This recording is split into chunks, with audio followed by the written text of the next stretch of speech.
BEd में करवा दिया। अब ज्योत्सना रोज कॉलेज जाने लगी। अनन्या भी 2 साल की हो गई थी।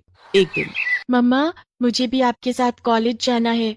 अनन्या बेटी, मुझे कॉलेज में पढ़ाई करनी है, तुम घर में दादाजी दादी जी के साथ खेलो। नहीं, मुझे आपके साथ कॉलेज जाना है। इसे अपने साथ ले जा ज्योत्सना, ये सारा दिन तुझे याद करती है और तेरे पास आने की जिद करती है।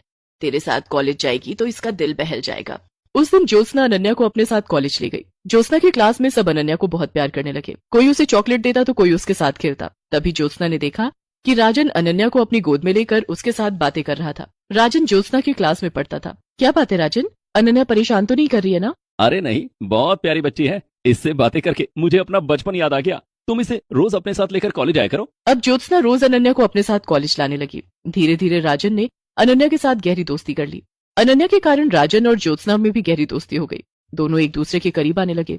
एक दिन की बात है, ज्योत्सना और अनन्या दोनों कॉलेज में थे कि तभी बहुत तेज बारिश होने लगी।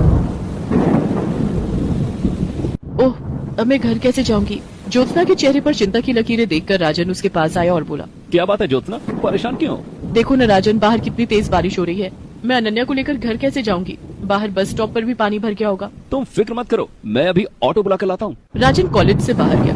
बाहर बहुत तेज बारिश हो रही थी और सड़क पर पानी भरा हुआ था, लेकिन राजन अपनी परवाह न करते हुए बड़ी मुश्किलों से एक ऑटो वाले को बुला कर लाया। चलो ज्योत्सना, अनन्या को लेकर इस ऑटो पर बैठ जाओ, मैं तुम दोनों को घर तक छोड़ देता हूँ। ज्योत्सना, अनन्या और राजन तीनों ऑटो पर बैठ जाते हैं और उस दिन राजन ने दोनों को घर तक छोड़ा। राजन, मेरे घर नहीं आओगे? मैं तुम्हें अपने माँ-जी और बाबूजी से मिलवाऊंगी। हाँ, क्यों नहीं। राजन ज्योत्सना के घर आया।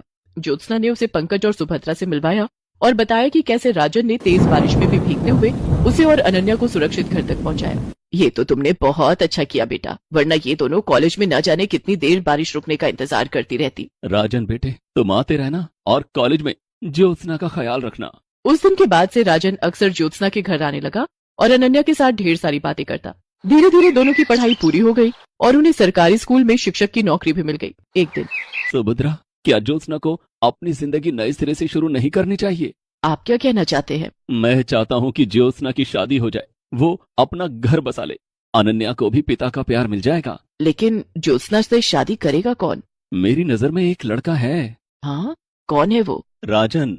राजन ज्योत्सना का बहुत अच्छा दोस्त है और वो अनन्या को भी बहुत प्यार करता है। लेकिन हमें इस बारे में ज्योत्सना और राजन से भी बात कर लेनी चाहिए। मैंने राजन को फोन कर दिया है, वो आज शाम को हमारे घर आएगा। हम राजन और ज्योत्सना दोनों से बात कर लेंगे। ठीक है।